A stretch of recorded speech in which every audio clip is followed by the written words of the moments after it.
Assalamualaikum warahmatullahi wabarakatuh. Alhamdulillah pada pagi hari ini ya di BMA Batra Medika Azais, juga di klinik BMA Bekam Medika Azais ya, seperti tahun-tahun yang lalu kita kedapatan teman-teman yang luar biasa ya, mahasiswa, bukan sekedar mahasiswa melainkan mahasiswa dari Fakultas Kedokteran Universitas Negeri Malang yang luar biasa, yang menjunjung tinggi keimanan, ketakwaan kepada Allah serta ilmu untuk nantinya diterapkan kepada masyarakat. Dan beliau-beliau ini alhamdulillah saat ini mengambil kuliah tentang mata pelajaran elektif Bekam ya, sesuai dengan medis, sesuai dengan tradisional medicine, dan sesuai dengan Bekam sunnah yang diajarkan oleh Rasul Shallallahu Alaihi Wasallam. Dan semoga nantinya Bekam ini dapat diterapkan kepada masyarakat di atas ilmu ya, yang tentunya valid dan reliable, yang aman tentunya. Demikian.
Baik, assalamualaikum warahmatullahi wabarakatuh. Alhamdulillah, pemirsa sekalian, kali ini saya bersama dengan mahasiswa calon dokter muslim dan muslimah dari Universitas UIN Malang ya, luar biasa ya. Beliau sesuai dengan jurusannya dan sesuai dengan kuliahnya di Universitas Islam ya, maka mereka ini antusias untuk mempelajari hati budaya khususnya Bekam.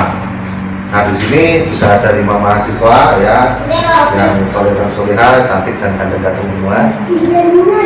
Bisa diperkenalkan diri satu persatu. Dari ketua kelompoknya ada Mas Badi, Dr. Badi ya, silakan. Kemudian kepada Mas Marcel dan Mbak ya, rupanya kode kabel kali terus.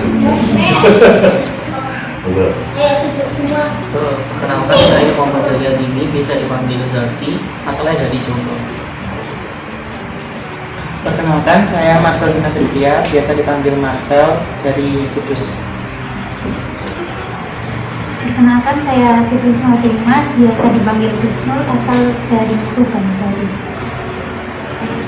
Sebelumnya perkenalkan, saya Lutfi Darullah, biasa dipanggil Lutfi, dari Manale. Sebelum perkenalkan, saya Sani Sopaterita, biasa tulisannya dari Malang.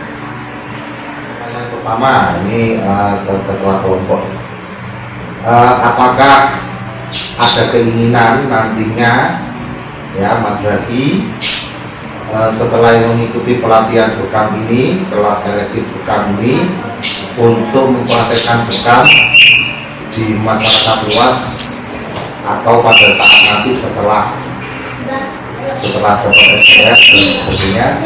Intinya, apakah ada keinginan untuk mempraktekkan Bekam sunnah atau Bekam medis kepada pasiennya dan intinya Sebelum menjawab, kalau dari saya pribadi, insya ada, tapi yang pertama saya praktekkan ke keluarga terlebih dahulu, kemudian juga orang-orang terdekat, tetangga dan sebagainya baru.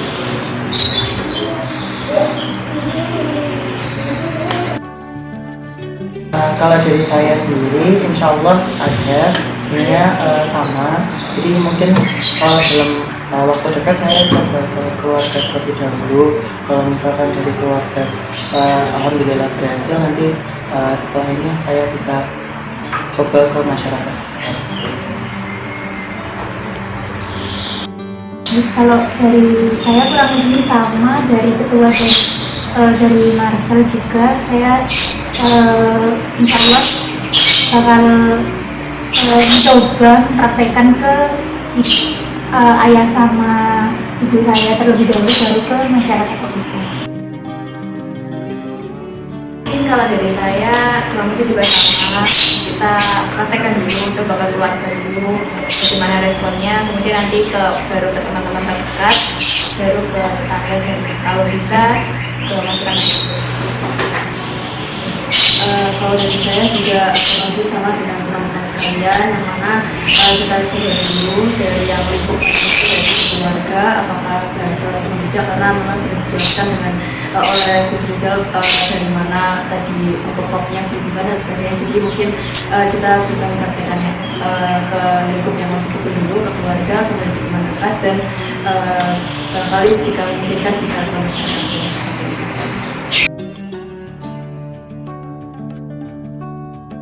Pertanyaan kedua, bagaimana menurut teman-teman peran bekam dalam kesehatan masyarakat? Silakan. Bekam sendiri seperti yang tadi kita dapatkan dalam pelatihan itu memiliki peran yang cukup bagus untuk dalam pengobatan tradisional sebagai alternatif, mungkin sekedar untuk kalau misalkan ada sakit atau sebagainya itu bisa untuk meredakan dari keluhan yang dialami. Oke, kalau menurut saya bekam dalam medis sendiri itu bermanfaat karena mungkin bisa dijadikan salah satu alternatif juga kalau untuk mengobati beberapa permasalahan. Selain itu juga mungkin bekam ini bisa jadi salah satu hal yang bisa dilakukan rutinan seperti itu. Mungkin kalau yang biasa dikenal oleh masyarakat umum kan donor darah seperti itu. Nah, ini bekam bisa jadi salah satu alternatif juga yang bisa dilakukan rutin seperti itu. Kalau dari medis, bekam cukup bermanfaat karena biasanya kalau dalam medis kan banyak obat-obatan yang mengandung kimia gitu ya. Kalau di bekam sendiri kan langsung tradisional gitu, jadi misal kayak bisa mengurangi rasa capek, pusing kayak gitu. Mungkin kalau dari saya sendiri dilihat dari ada efek samping atau semacamnya itu lebih minimal, jadi bisa menjadi alternatif dan juga bisa sebagai preventif untuk beberapa penyakit yang mungkin memang sering yang ada di masyarakat. Jadi bisa dikembangkan lagi, bisa nanti sudah ada badan hukum yang bisa membuatnya lebih tegak, terutama di Indonesia. Kita bisa lebih luas.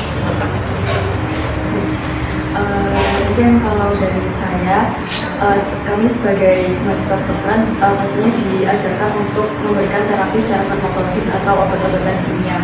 Tetapi seperti kita tahu bahwa masyarakat awam itu tidak semuanya berkenan untuk mengonsumsi obat-obat sesuai anjuran dokter, yaitu obat-obat kimia itu tadi, dikarenakan dipercaya bahwa obat tersebut itu memiliki banyak efek samping yang bahkan bisa membahayakan tubuh pasien seperti itu. Maka dari itu masyarakat awam itu memberi alternatif lain, yaitu salah satunya adalah bekam, yang mana bekam ini juga salah satu terapi yang mana dianjurkan oleh Rasulullah SAW dari hadis-hadis yang mungkin sudah dijelaskan oleh Gus Rizal sama Kak seperti itu. Pertanyaan ketiga, apa tantangan dari teman-teman selama satu semester ini ya, selama kita pertemuan di kelas di bekam ini, selama mempelajari bekam ya, tantangannya apa dari awal kita ketemu sampai di praktek ini? Silakan. Karena bekam sendiri merupakan hal yang baru bagi kami di selama 6 semester ini. Jadi tantangan yang pertama mungkin agak perlu waktu untuk beradaptasi dengan konsep dari Beckham sendiri. Kemudian yang kedua, dari prakteknya tadi sudah ada pelatihan, mungkin perlu banyak berlatih kaki ke depannya. Kalau dari saya sendiri untuk mungkin kesulitannya seperti itu, jadi karena saya juga untuk bekam ini masih mempelajari seperti itu, jadi waktu awal-awal yang materi ini kok ada beberapa yang mungkin saya masih harus dicek lagi, oh ini harusnya gimana seperti itu. Cuman setelah dilakukan pelatihan yang langsung jadi lebih jelas seperti itu, mekanismenya seperti ini, caranya seperti ini. Jadi pelatihan ini lebih memperjelas materi yang sebelumnya sudah diajarkan. Kalau dari saya sendiri, kesulitannya itu mungkin perlu beradaptasi ya. Kalau dari cara kita belajar di medis sama di bekam sendiri, apalagi kayak contohnya itu yang pakai yang api, air, udara kayak gitu. Jadi kayak itu sebuah pengalaman baru yang belum kita dapatkan memang di pendidikan dokter itu. Mungkin itu.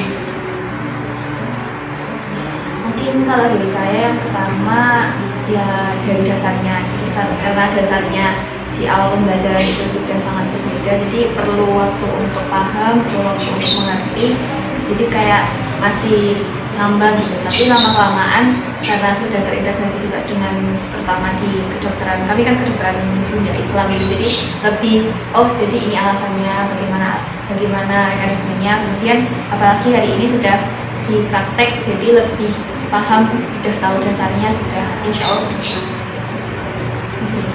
Kalau dari saya sendiri itu hampir sama seperti Siti Husnul, yang mana ternyata dari elektif bekam ini saya menyadari bahwa proses berpikir dari yang kita pelajari pada kuliah itu berbeda dengan di bekam seperti itu, yang mana kalau misalnya di kedokteran itu memiliki keterkaitan antara metabolisme dengan satu sistem organ dengan yang lainnya. Nah, zaman kalau misalkan di bekam itu terdapat mungkin yang saya ingat itu ada diagram Luxing, yang mana ada air, kayu, api, dan mana itu merupakan satu elemen yang juga sangat berkaitan seperti itu. Maka dari itu cukup perlu waktu untuk bisa mencerna ilmu-ilmu tersebut. Mungkin itu tantangan.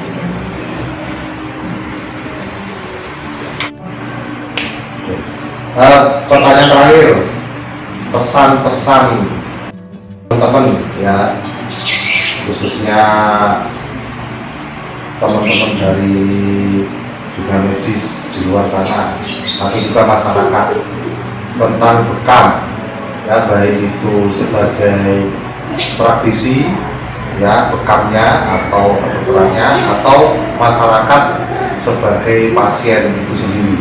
Pesan-pesannya apa bisa disampaikan. Terima kasih. Dari saya untuk masyarakat, jangan takut untuk berbekam, karena berbekam itu aman, dan sekarang sudah banyak sekali mentor-mentor yang bisa memberikan pelatihan bekam yang bagaimana, bekam yang baik dan sesuai dengan ajaran kesehatan maupun dari sisi lingkungan bumi, seperti yang dilakukan oleh Coach Rizal.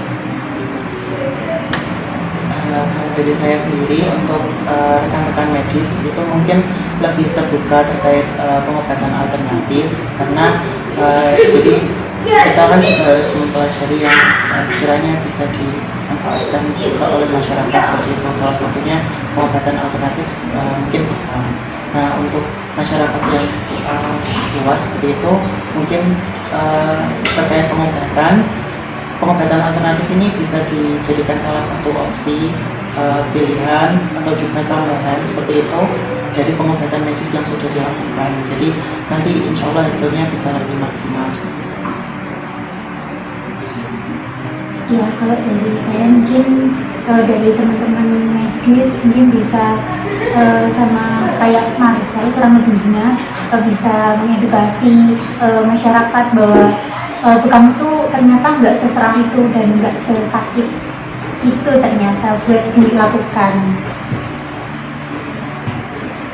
Mungkin kalau dari saya semoga nanti kedepannya dari para medis itu tahu bahwasanya masyarakat lebih membutuhkan pencegahan terlebih dahulu. Kenapa? Karena lebih tidak invasif, kemudian untuk efek sampingnya juga lebih sedikit dibandingkan tindakan-tindakan lain. Semoga segera masuk ke kurikulum atau kompetensi dari kedokteran juga agar lebih maju juga. Kemudian nanti kami ini yang sudah pernah merasakan pelatihannya, sudah pernah merasakan bagaimana bekam itu sendiri, itu bisa menjadi lebih mudah untuk mengedukasi masyarakat, entah itu di lingkup yang kecil ataupun yang lebih besar lagi.